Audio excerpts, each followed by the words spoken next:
en identifiant et en évaluant les différents risques, l'idée c'est d'éviter que ça affecte les activités du groupe. On mène vraiment l'accent sur l'écoute de soi en début de carrière. J'encourage toute personne qui se pose des questions sur l'envie de rejoindre une association à dimension humanitaire, de rejoindre la Croix-Rouge. Bienvenue dans Assurance en coulisses, le podcast qui donne la parole aux acteurs du secteur de l'assurance. Moi, c'est Antoine Gandois, spécialisé dans le reporting Solvabilité 2 et comptable. Dans ce podcast, nous mettrons en lumière les professionnels du secteur de l'assurance en mettant en avant leur métier, parcours, synonymes de réussite ou d'échec. Nous aborderons également les faits d'actualité et les enjeux dans un secteur qui ne cesse d'évoluer au quotidien. Bonne écoute à tous. Bonjour Margot, très enchanté de t'accueillir pour le 6e épisode d'Assurance en coulisses. Pour commencer, est-ce que tu pourrais te décrire dans la façon où tu le souhaites? Je suis Margot Cholat, originaire du Beaujolais, et je dirais que je suis quelqu'un qui est plutôt très tourné vers l'humain, et aujourd'hui je suis manager risque opérationnel chez Apicil. En une phrase, est-ce que tu pourrais te décrire ou expliquer ton métier? Alors, je suis en charge de la gestion et de la supervision des risques opérationnels, c'est-à-dire métier au sein du groupe Apicil. Voilà, j'ai une petite question mystère signature, mais si ton métier devait être un sport, ça serait quoi? Si mon métier devait être un sport, je le comparais avec un sport de combat, et notamment le judo, parce que voir les entités pour aller déployer le dispositif de maîtrise des risques se fait vraiment par étapes, un peu comme les ceintures que le judoka il va gagner au fur et à mesure de ses compétitions. Nous, c'est un peu comme ça qu'on pourrait l'associer. Commencer par la ceinture blanche quand on arrive à prendre rendez-vous avec les entités, parce que comme elles ont aussi leur propre quotidien, leurs propres activités, il y en a certaines qui sont, et surtout en fonction des effectifs aussi, en termes de temps, elles en ont pas forcément, et en fait, toutes ces petites étapes, on peut vraiment les associer aux différentes ceintures, et notamment, et du coup, c'est pour ça que je voulais faire référence au judo. Tu évolues du coup avec quel type d'acteur de l'assurance? À la fois des métiers tels que la mutuelle, la prévoyance et des intermédiaires en assurance, notamment avec des courtiers, mais également d'autres services qui sont tournés vers la personne. Et je dirais que j'évolue un peu sur tous ces acteurs-là, dans le sens où, comme on est très, très transverse en tant que manager risque opérationnel, étant donné qu'on intervient sur l'ensemble des activités du groupe, voilà, je dirais que c'est plutôt tout cet ensemble. Et comment es-tu arrivé dans le secteur de l'assurance? C'était un choix personnel ou vraiment une opportunité professionnelle? C'était une opportunité professionnelle. J'ai une connaissance dans l'équipe avec qui je travaille. Et c'est elle qui m'a parlé du fait qu'il y avait un poste à pourvoir sur la partie risque opérationnel dans la direction de la qualité et des risques opérationnels, et j'ai saisi l'opportunité. Donc en fait, sur ton secteur d'activité, en fait, tu peux faire des passerelles. Après, je sais pas ce que tu faisais quoi comme métier avant d'être chez Apicil? J'ai fait de l'audit financier, donc contrôle, audit des comptes en entreprise. Donc j'ai pu rencontrer un panel de secteurs d'activité, ce qui était une certaine richesse. Et à la fin, avant d'arriver chez Apicil, je faisais de l'audit interne. Donc en soi, les métiers que j'ai pu faire jusqu'à présent se rapprochaient bien du métier de manager risque opérationnel, étant donné que je suis encore du contrôle aujourd'hui. Ouais, c'est qu'il y a vraiment il y a une passerelle qui peut être faite en fait si tu fais de l'audit fin dans des compagnies plus sectorielles, je peux dire. Oui. Que ça soit en Ouais. sectoriel, mais dans le secteur de l'assurance, c'est assez similaire en fin de compte, c'est ça? Ouais. Ouais, tout à fait. Parce que, mis à part le fait d'intervenir sur les activités comme la mutuelle, la prévoyance, qui au départ étaient assez inconnues pour moi, j'interviens aussi sur l'ensemble des fonctions support du groupe, qui elles sont les mêmes quelle que soit l'entreprise. Donc là-dessus, j'étais Enfin, c'était assez, enfin, pour mener à bien mon métier actuel, étant donné que je suis quand même sur la partie très transverse, ça n'a pas eu d'incidence pour rentrer dans une compagnie d'assurance. Et tu as quoi comme formation initiale? Je suis diplômée d'un master en stratégie financière et audit d'une école de commerce. Je dirais surtout que ce qui a pu m'aider à m'intégrer dans le secteur de l'assurance, c'est surtout mes expériences pro. Même si ce sont des métiers très exigeants, ils offrent aussi beaucoup de compétences pour pouvoir et d'agilité pour pouvoir travailler peu importe le secteur. Et du coup, maintenant, ça te fait combien d'années d'expérience en assurance? Je suis rentrée chez Apicil en juin 2023, donc ça va faire un petit peu plus d'1 an et demi que j'ai de l'expérience dans le secteur de l'assurance. Et si tu pouvais, par exemple, là, me décrire ta journée type de risk manager opérationnel, ça serait quoi? Ou la description d'une tâche prédominante? Eh bien, je pourrais décrire comment je réalise une création d'une cartographie des risques opérationnels, par exemple.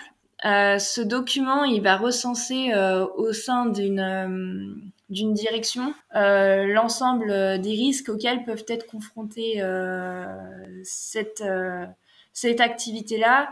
Et l'idée, c'est d'arriver en les identifiant, à les décrire, notamment dans un premier temps. Ensuite, on va aussi identifier quelles sont les causes, les raisons pour lesquelles ce risque pourrait arriver. Et ensuite, on va décrire, recenser les conséquences, c'est-à-dire les différents impacts que cela pourrait avoir sur le groupe, que ce soit financier, en termes d'image, organisationnel et également réglementaire. Donc, en fait, la création d'une cartographie des risques, elle va se diviser en différents ateliers pour faire l'ensemble de ces descriptions. Donc voilà, la première partie, c'est l'identification des risques et ses descriptions. Et ensuite, ce que l'on va faire, c'est d'identifier les différents éléments de maîtrise de risque, c'est-à-dire les différentes actions qui sont mises en place par les métiers du groupe pour éviter que le risque puisse survenir et par conséquent avoir un impact négatif sur le groupe Apicil. Et ensuite, on va appliquer une méthodologie pour réaliser l'évaluation dans un premier temps du risque brut, c'est-à-dire sans les actions qui permettent d'éviter sa survenance. Et ensuite, nous allons évaluer les éléments de maîtrise de risque, c'est-à-dire évaluer sa mise en place et son efficacité. Et pour ce qui est du risque brut, l'évaluation, ça va être sur la probabilité, donc sa survenance, et sur ses différents impacts. Et ensuite, va ressortir un score. Ça va nous permettre d'avoir une connaissance sur le risque opérationnel en question et de savoir si ça va être un risque important ou un risque faible. Et ça, cette cartographie, tu l'as mis à jour combien de fois dans l'année? Une seule fois ou? Alors, chez Apicil, on a une règle. L'idée, c'est d'arriver à revoir les risques tous les 18 mois. Donc, nous, ce qu'on fait, c'est que on va envoyer une communication à l'ensemble des métiers du groupe pour leur dire, voilà, il va falloir que vous mettiez à jour l'évaluation de vos risques et de vos éléments de maîtrise de risque. Donc, l'idée, c'est qu'ils rentrent dans le logiciel, dans l'applicatif dédié qui nous permet de suivre l'évolution des risques et d'aller mettre à jour les différentes cotations. Et après, lorsqu'il va y avoir à créer une cartographie des risques ou en revoir une dans sa globalité, là, c'est plutôt du cas par cas et c'est au fil de l'eau dans l'année. Mais l'idée, c'est que voilà, dans les 18 mois qui suivent la création de la carto, il y ait une revue qui puisse être faite. Quelle est l'importance de ton métier dans l'écosystème du secteur de l'assurance? Non, je dirais qu'il a un rôle assez fondamental parce qu'il va permettre d'assurer la pérennité de l'entreprise parce qu'en identifiant et en évaluant les différents risques, l'idée c'est d'éviter que ça affecte les activités du groupe. Donc moi je contribue surtout à ça et aussi à maintenir le volet conformité réglementaire, même si parce que nous, on a aussi quand même dans les risques opérationnels des risques de fraude, même s'ils sont gérés par une autre direction. Et l'idée aussi, nous, on est plutôt garant en fait des processus internes au sein du groupe Et Apicil. pour être garant des processus internes, je pense que pour être sûr que le processus interne est clair, identifié et sécurisé, quand tu fais ton audit sur les process, si on peut donner des petites pistes à nos auditeurs pour réussir un process qui respecte les normes et les conditions au sein de l'entité, ça serait quoi? Nous, au sein du groupe Apicil, pour qu'un risque y soit couvert dans son ensemble, on demande à ce qu'il y ait au minimum un élément de maîtrise de risque de type contrôle ou de type pilotage, et ensuite d'avoir un élément de maîtrise de risque de type organisation ou documentation. L'idée, c'est d'avoir parmi les quatre cités, pardon, au minimum 3 éléments de maîtrise de risque de nature distincte. Et c'est comme ça que nous, on va considérer que le risque, il est très bien couvert. Après, pour ce qui est du contrôle, ce que nous, on encourage vraiment à bien formaliser les contrôles dans dans vos feuilles de travail, surtout pour bien identifier que le contrôle il a été réalisé, et dans la mesure du possible indiquer qu'une supervision a pu être faite, notamment en fonction du type de contrôle, bien entendu. Avoir des procédures et des modes opératoires indiqués soit dans les feuilles de travail ou même à côté, pour avoir un guide un peu pas à pas, notamment pour toute personne nouvelle qui pourrait rejoindre l'équipe et pour éviter la perte d'informations. Si tu devais associer une chanson à ton parcours professionnel, quelle serait-elle? Alors, étant donné que je suis quelqu'un qui suis assez ambitieuse et qui vise toujours plus loin, la chanson que j'associerai à mon parcours, c'est la chanson de Tina Arena, Aller plus haut, qui met bien en avant le fait, ce côté ambitieux, ce côté d'évolution, d'apprendre, pour pouvoir atterrir là où j'ai envie plus tard. Et c'est ce que j'ai un peu mis en place au sein de mon parcours professionnel. En ayant démarré dans l'audit financier, je me suis arrêtée à un moment donné parce que ça reste un métier qui n'est pas forcément évident, et mon projet à un moment donné, c'était de pouvoir rentrer en entreprise et arrêter le monde du cabinet. Et quand on reprend le titre Aller plus haut, c'est d'arriver à pouvoir mettre en place un ensemble de choses pour arriver après à ses fins, entre guillemets. Et toi, tu te vois continuer d'évoluer dans le secteur de l'assurance ou retourner dans des cabinets plus tard ou autre? Non, je reviendrai pas en cabinet. Préfère rester en entreprise, et même là dans le secteur de l'assurance, pourquoi pas. Après, à Piscil, étant donné qu'ils ils mettent vraiment l'accent sur la mobilité interne aujourd'hui, je peux, si je le souhaite, pouvoir changer complètement de métier au sein du groupe. Le fait d'avoir ce panel de métiers proposés, toutes ces possibilités-là, font que peut-être demain, je rejoindrai un service dans lequel je pourrais tout aussi bien m'épanouir. Et avec du recul, quel conseil aurais-tu aimé te donner en début de carrière quand tu as commencé à travailler en audit? Je dirais que quand on démarre enfin souvent lorsque l'on démarre sa vie professionnelle, souvent c'était un peu mon cas, j'avais foncé un peu tête baissée dans l'audit financier au départ, en me disant ça va m'apporter une certaine rigueur dans mon travail, beaucoup de compétences, etc. Ce qui fut le cas, mais je pense qu'il faut savoir aussi s'écouter, et quand on sent que il y a toujours quelque chose qui amène un petit drapeau rouge, savoir dire stop à un moment donné. Et c'est ce que je n'ai pas vraiment fait au début. Donc mettre vraiment l'accent sur l'écoute de soi en début de carrière, et ne pas hésiter à changer de direction quand on sent que c'est le moment. Savoir oser. Quand on est jeune et on débute, on a peu d'expérience, donc peut-être qu'on a envie aussi de s'accrocher sur ce qu'on est en train de créer. Oui. Et peut-être qu'en ouvrant nos œillères, on peut aussi évoluer sur d'autres activités ou ou d'autres métiers. Je sais pas si toi, tu as fait de l'apprentissage au début ou c'était directement expérience pro en CDI? Non, j'ai fait de l'apprentissage pendant 2 ans. Mes 2 dernières années de master, je les ai fait en alternance, en cabinet d'audit notamment. Et j'avais beaucoup aimé quand j'étais en cabinet. Et à ton avis, sur ton domaine d'activité, quels sont les enjeux, que ça soit techno, réglementaire, innovation, dans un secteur qui cesse d'évoluer? Quels sont les enjeux à venir là que tu vas avoir à rencontrer sur l'année 2025? Eh bien, premier enjeu, au niveau de l'innovation, le groupe Apicil aujourd'hui, enfin ça fait partie de leur nouvelle stratégie, c'est de développer l'intelligence artificielle sur l'ensemble des métiers. Donc j'ai pu contribuer à ce qu'ils appellent des idéatons. Donc ce sont des ateliers en interne avec beaucoup de sujets. Et l'idée c'était de réfléchir sur une activité à qu'est-ce que l'on pourrait mettre en place avec l'intelligence artificielle, qu'est-ce qu'elle pourrait nous apporter. Et là moi notamment c'était sur le volet un peu actuariat financier sur lequel j'étais intervenue. Donc c'est des sujets qui sont très très très vastes et très techniques, un petit peu trop pour moi, mais voilà, il y a cet enjeu-là au niveau de l'innovation. Est-ce que tu aurais un fait d'actualité à nous partager en lien avec ton domaine ou ton travail?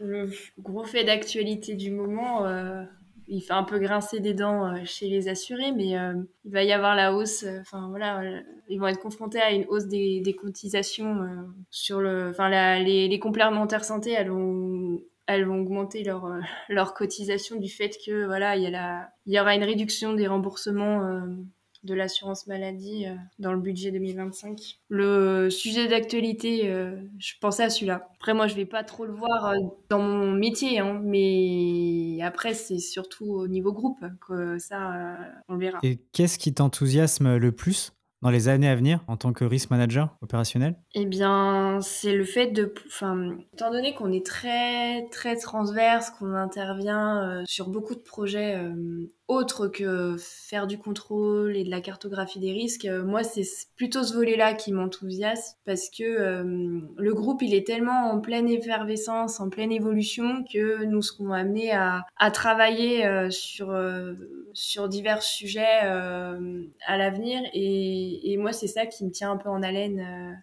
qui me tient vraiment en haleine dans mon métier actuel. Toi, tu as besoin d'être souvent assez stimulé dans le travail avec pas mal de nouveautés. C'est ce qui t'anime au quotidien, quoi. Ouais, tout à fait. Et pour finir, j'ai cru comprendre que tu étais bénévole à la Croix-Rouge, Ouais. que c'est une cause qui te touche. Qu'est-ce que tu pourrais nous dire plus par rapport à ça? Eh bien, bon, j'ai réalisé il y a pas si longtemps que ça que ça va faire 5 ans cette année que je suis bénévole au sein de la Croix-Rouge française. Ce que je peux vous dire, c'est qu'au début, mon idée première, c'était de devenir secouriste au sein de l'association, en intervenant sur différents événements. Donc j'ai pu, au début, étant donné que je suis rentrée en plein Covid, l'événementiel en France, il était complètement à l'arrêt. Donc j'ai pu contribuer à l'action sociale de l'association en réalisant des maraudes. Et ensuite, une fois que j'ai pu être secouriste, je suis intervenue sur différents événements sur Lyon déjà, notamment la Fête des Lumières, les Nuits Sonores, différents concerts sur la halle Tony Garnier. Et puis après, en ayant pris plus d'expérience, j'ai pu avoir la chance d'aller sur différents concerts au Stade de France pour aller assurer la sécurité du public, mais également cette année aux Jeux Olympiques. D'être bénévole à la Croix-Rouge, pour moi, c'est un gros, gros plus dans le sens où c'est aussi un bénévolat de compétences. Donc, on est formé et quand on est vraiment sensible à tous ces sujets humains, chacun arrive à y retrouver son compte étant donné qu'il y a beaucoup, beaucoup d'activités et j'encourage toute personne qui se pose des questions sur l'envie de rejoindre une association à dimension humanitaire, de rejoindre la Croix-Rouge. Tout département accueille des nouveaux bénévoles. Ce n'est pas du tout une association entre guillemets fermée. Il y a de la place pour tout le monde. Pour être recruté en tant que bénévole, ça se passait comment? Eh bien, alors, je vais prendre mon exemple de quand je suis rentrée à la Croix-Rouge. Pendant le Covid, ils recherchaient beaucoup de bénévoles. Donc, du coup, ils avaient fait une campagne de communication via les réseaux sociaux. Donc, j'avais cliqué sur un lien, j'avais rempli un formulaire et c'est à partir de là que j'ai été rappelée pour participer à une petite réunion d'information sur Lyon pour nous présenter les différentes activités de la Croix-Rouge au sein de la ville. Et ensuite... on nous a demandé de nous positionner sur les activités pour lesquelles on avait envie de s'investir. Et c'est à partir de là que j'ai mis le secourisme. Et j'ai été ensuite rappelée par la directrice locale de l'urgence et du secourisme sur Lyon parce qu'on a 3 antennes différentes dans la ville. Et comme moi j'habitais plutôt vers Vèze, bon après le quartier pas forcément connu de tous, j'ai été rattachée à cette unité locale-là et j'ai eu un temps d'échange en fait avec cette personne et ensuite elle m'a attribué des droits pour accéder à l'intranet de l'association où là on a un planning avec l'ensemble des activités sur lesquelles on peut s'inscrire comme bon nous semble. Bah, merci pour ce partage. C'est vrai que moi, j'avais fait du bénévolat aussi, mais c'est à l'association Article 1. C'est vrai que souvent, je posais des questions. J'avais un local Croix-Rouge, pas loin de chez moi. Et du coup, je me dis, j'aurais bien aimé un jour faire des maraudes comme tu as fait dès le début pour aider les gens à certaines périodes de l'année. Donc, en tout cas, merci beaucoup pour ce partage. Ah ouais, je t'en prie. Pour ce partage du risque opérationnel, mais également de ton parcours. Et puis, parler de la Croix-Rouge aussi. Je pense qu'on en a toujours besoin. Et c'est vrai que moi, ce que j'apprécie en France, c'est qu'il y a beaucoup de bénévoles et d'associations. Et je pense que le bénévolat, en tout cas pour des causes comme ce que œuvre la Croix-Rouge, ça aide beaucoup aussi pour des personnes qui sont dans le besoin. Oui, tout à fait. C'est de plus en plus compliqué dans les temps qui sont durs actuellement. Oui. Donc, je rajouterai aussi le petit lien et tout. J'irai checker les liens pour se connecter et devenir bénévole et je le rajouterai dans la description du podcast. Même si moi, je suis de Paris, je suis pas à Lyon, mais bon. Après, ça peut être le lien... Il y a un lien national, je te l'enverrai si tu veux, comme ça tu pourras... Et en fait, les gens, ça va après en entonnoir. Ils pourront... ça permet de connaître les différentes unités locales en France et ensuite pouvoir se manifester auprès de l'unité locale de son choix. Parce qu'après, moi, je te parle de mon recrutement, mais en fait, j'ai l'impression que d'une unité locale à l'autre, ça reste différent aussi. Ok, je regarderai ça, puis j'irai, à mon avis, m'inscrire pour faire des maraudes. Après, voilà, ce qui est bien dans cet asso, c'est qu'il n'y a pas d'obligation à donner un temps défini. J'ai pas un quota à remplir par mois, par semaine, du temps que je peux donner à l'association. C'est vraiment quand toi, tu te sens que là, tu en as du temps à donner, que tu as envie de le donner, en fait. Il n'y a pas de règle. Ok. Ouais, il n'y a pas, comme des fois, on peut dire, voilà, t'as un quota d'heures à faire. Si tu t'inscris à l'asso, il faut que tu les respectes. Non, Là, c'est toi qui décides de Oui. partager ton temps à un moment donné, quoi. C'est ça. Parce qu'il y a tellement de bénévoles que dans tous les cas, les actions, elles seront menées dans quoi qu'il arrive. Merci beaucoup, Margot, d'avoir participé au podcast Assurance en coulisses. Je t'en prie, c'est un très bon moment. Un grand merci d'avoir écouté l'épisode, j'espère qu'il t'aura plu. Pour me donner de la force, mets 5 étoiles ou un commentaire sur ta plateforme préférée et partage à ton entourage. Moi je vous dis à très bientôt dans un prochain épisode d'Assurance en coulisses.